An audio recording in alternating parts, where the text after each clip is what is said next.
নমস্কার বন্ধুরা, আমি প্রিয়াঙ্কা। আমার আরও একটি নতুন ব্লগে আপনাদের সবাইকে স্বাগত জানিয়ে আজকের ব্লগটি শুরু করলাম। কেমন আছেন আপনারা? আশা করি আপনারা ভালো আছেন। আমরাও বেশ ভালো আছি। এখন বাজে সকাল 8টা। আপনাদেরকে সঙ্গে নিয়েই ব্লগটা শুরু করলাম।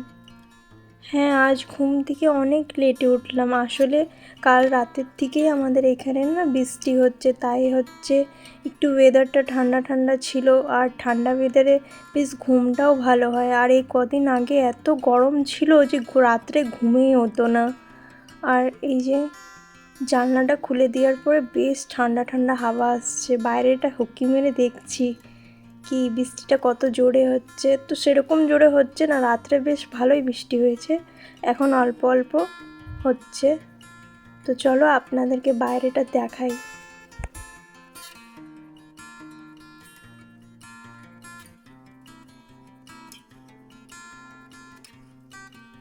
প্রচণ্ড গরমের পর যখন আকাশ ভেঙে এইভাবে বৃষ্টি নামে, মনটা যেন এক নিমেষে শান্ত হয়ে যায়। আর কাজকর্মগুলোও বাড়ির করতে ভালো লাগে, সব জিনিসটাই ভালো লাগে। আজকে ঘুম থেকে উঠে আগেই চলে আসলাম বাসনটা ধুয়ে নিতে। কেন কি না, বৃষ্টির মধ্যে বাইরের কাজগুলো করতে করতে না সব জামা কাপড়ের সাথে সাথে নিজেও ভিজে যাই। তাই ভিজা কাপড়ে বেশিক্ষণ থাকলে এইভাবে শরীর খারাপ হয়ে যাবে। তাই ভাবলাম চটপট বাইরের যা কাজ আছে, বাসন ধোয়া, আজকে উঠানটা তো ঝাড়ু মারা হবে না বৃষ্টিতে ভিজে ভিজে, তাই ঘরের সামনেটাই পাকাটাকে ঝাড়ু মেরে বেশ জল দিয়ে ধুয়ে নেব। আর বেশ গাছপালাগুলোও জল পাচ্ছে না, বৃষ্টির কী সুন্দর তরতাজা হয়ে গেছে গাছগুলো। তো বাসনটা রেখে দিয়েছি, এখন চলে যাব একবারে ব্রাশটা করে নেব। আর টুকিটাকি যা বললাম যে সামনেটা ঝাড়ু মারবো, সেগুলো সব করে নিয়ে, আর বৃষ্টির মধ্যে বেশ উঠান বাড়ি পরিষ্কার তো করতে হয় না, তাই তাড়াতাড়ি করে চাটা করে নিলাম। আর এদিকে অনেক হয়ে গেছে, বেলা প্রায় 9টা বেজে গেছে। আর মেয়েও কাঁদছে খিদার জন্য, তাই আমি ভাবছি এখন কি বানাবো কি না। তো তার জন্য একটা ম্যাগি রাখা ছিল, সেটাকেই ওকে বানিয়ে দিলাম। যেহেতু আমি জানি ছোটো বাচ্চাদেরকে এত কম বয়স থেকে ম্যাগি দেওয়াটা উচিত না, কিন্তু কি করব বলো, দেরি করে উঠেছি তো সব কাজই দেরি হয়ে যাবে। তারপরে জলটাও ভরে নিলাম, খাবার জলটা এইভাবে বোতলে করে একটু টেবিলের উপরে রাখি, না হলে মেয়ে চারদিকে ছিটিয়ে দেয় বোতলের জলগুলো, যেয়ে বাইরে ফেলে আর ঢাকনগুলো এদিক সেদিক ফেলে দেয়। আর বেশ গুছিয়ে গাছিয়ে রাখলে দেখতেও তো ভালো লাগে। তাই কি করব বলো, ছোটো বাচ্চার বাড়ি যতই গুছিয়ে রাখি তাও এলোমেলো করে দেয়, তাও আমি হার মানি না, তাও আমি গুছাই। অনেকটা দেরি হয়ে যাবার কারণে আমি বিছনাটা, তারপরে ঘর দুয়ার ঝাড়ু মারা মোছা টোছাটা আমি অফ ক্যামেরায় করে নিয়েছি। আর তাড়াতাড়ি করে রান্না করতে চলে এসেছি। এদিকে দেখেছো চান করে এদিকে উনানে ভাতটা বসিয়ে দিয়েছি।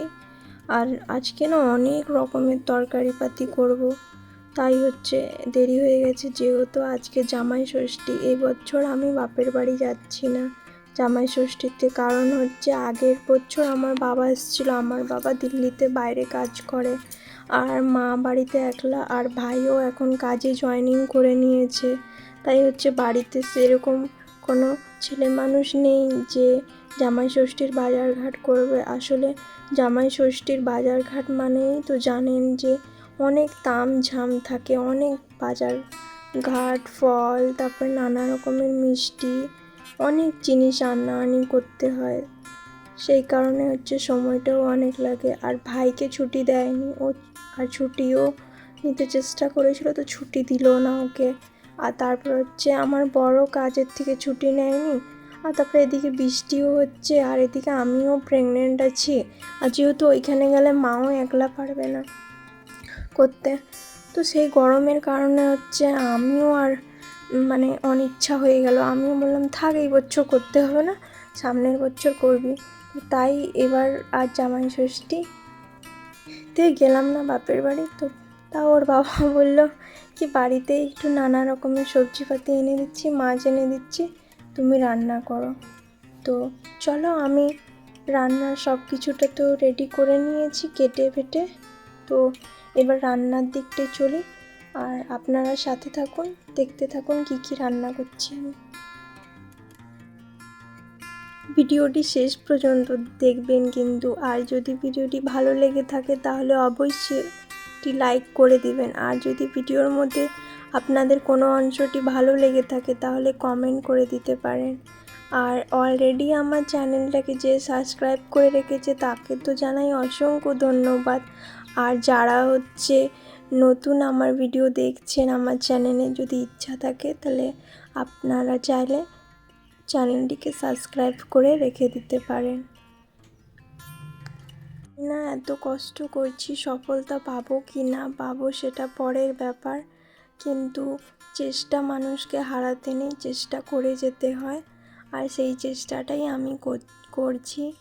যেহেতু আমার একটা ছোট মেয়ে আছে, তারপরে আমি প্রেগনেন্ট আছি, আর হাজব্যান্ডেরও কোনো সেরকম হেল্প থাকে না। ও চলে যায় সকালে কাজে 6টার দিকে, কোনো দিন 5টার দিকে, আসে রাত 9টা 10টা। তাহলে আমাকে ঘরে দুয়ারের কাজ থেকে নিয়ে এদিকে ব্লগ শ্যুট করা, তারপরে এদিকে আমার মেয়ের দেখাশোনা, সমস্ত দায়িত্বটা আমাকেই নিতে হয়। সমস্ত যে বাড়ির যা দায়িত্ব বলতে পারেন সেটা করতেই হয়। আগে আমি বাজারঘাটও যেতাম, সেটাও করতাম, কিন্তু এখন আমি যেহেতু আমার মাস অনেক কটা হয়ে গেছে, প্রায় আর 1 মাস আমার হাতে আছে ডেলিভারির জন্য, তো তাই আমি এখন বাজারঘাট যাওয়াটাও ছেড়ে দিয়েছি।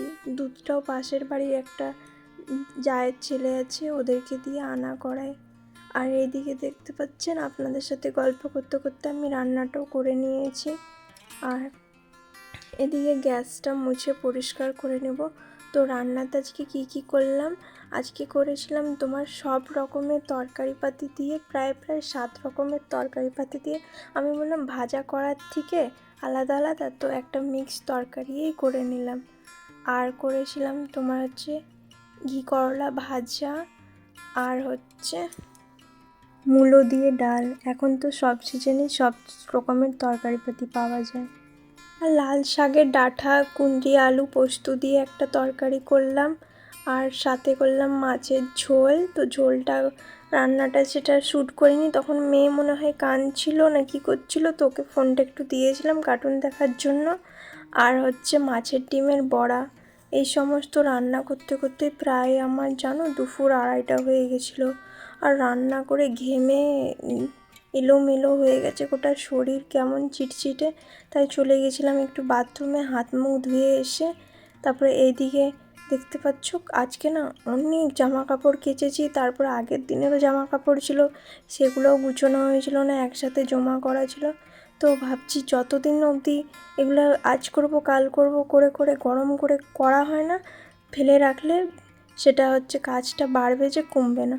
তো সেই জন্য আজকে বলছি যতই কষ্ট হোক, এমনিতেও দেরি হয়ে গেছে, দুপুর প্রায় এখন 3টা বাজে বেলা। তো ভাবছি জামা কাপড়গুলো গুছিয়ে নিয়ে তারপরেই ঘুমোবো।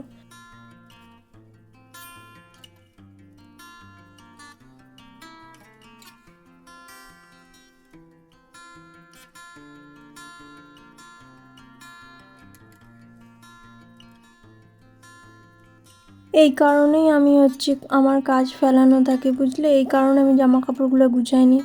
ভাবছি ও যদি ঘুমায় তারপরে করব। এই যে দেখ, বারবার চলে আসছে, সেই গুছানো জামা কাপড়ের উপরে উঠে যাচ্ছে, এটা টানছে সেটা টানছে, এই সব করছে। আর এইভাবে আমার অনেক কাজ বাড়ায়ও। আর ও এমনি খেলতে থাকবে, যদি দেখে আমি কিছু কাজ করছি তাহলে ও যাবে, ওইটাকে করার চেষ্টা করবে। আর ও কি পারবে, তা বাচ্চা মানুষ বুঝবে না, ও করবেই ওকে বারণ করলে। এই বারবার পালঙ্কর দিকে নেমে যাচ্ছে, উঠছে, উঠে করে আরও জামা প্যান্টগুলোকে করছে। আর এদিকে মা করছে মাম্মা মাম্মা, মানে ঘুমাবে, ওকেও ঘুম পাচ্ছে, অনেকটা বেলা হয়ে গেছে তো তাই। আর সঙ্গে না ঘুমালে ও ঘুমাবে না। আর যা হোক, সকালে একটু বৃষ্টিটা করেছে বলে ওয়েদারটাও ঠান্ডা ঠান্ডা আছে, কাজ করতে অতটা কষ্ট লাগছে না। না হলে বাবারে গরমে কাজই করা যায় না, নাজেহাল অবস্থা হয়ে যায়, একদম শরীরটাও একদম খারাপ হয়ে যায়। একদিন গরম দিলেই যেমন শরীর থেকে সব এনার্জি একদম চলে যায়। সত্যি কথা বলতে একদম ইচ্ছা করে না সেই দিনটা ব্লগ করতে। আর যেদিনে বেশ বৃষ্টি বৃষ্টি ভাব থাকে সেদিনটা লাগে যে সংসারের সমস্ত কাজ একদিনেই শেষ করে নেব, যে হালে যেমন গরমে আর কাজ করতে হয় না। তো ফাইনালি আমার জামা কাপড়টা গুছানো হয়েও গেল, আর এবারে বিছানাটা বেশ ঝেড়ে নেব। যে এই সব কাজ করতে করতে আজকে বেলা বিকেল 4টা হয়ে গেল। আর যা হোক, এখন আর কোথায় কি করব, তো যাই আমি মেয়েকে নিয়ে একটু ঘুমোই, রেস্ট করি। আপনারা সুস্থ থাকুন, ভালো থাকুন। কালকে দেখা হচ্ছে আরও একটি নতুন